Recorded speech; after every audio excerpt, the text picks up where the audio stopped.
Azlığı çıkmaz bırvığını Yıkmaya nereden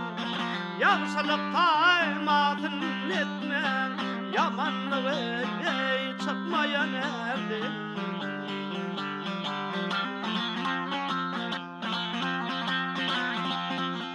Yağsı eril ayıbın açmaz Ayağsı eril ayıbın açmaz Görevleye haram içmez Yaradan yaylığını geçmez Göz yaşını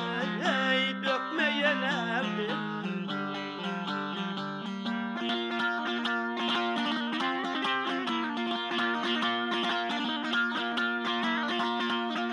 Ah yâre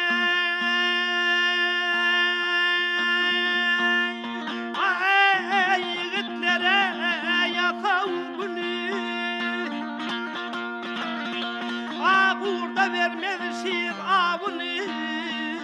Peygamber bidar yolunu Yollasın ey bakmayan nerede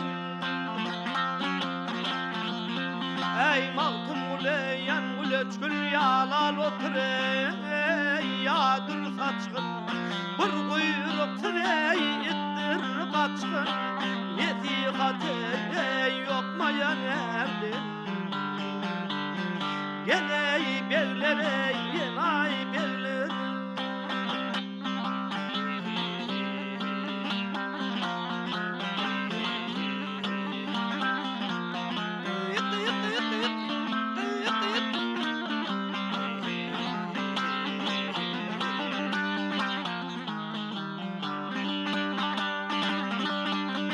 Bir kuyruk fırey ittir kaçkın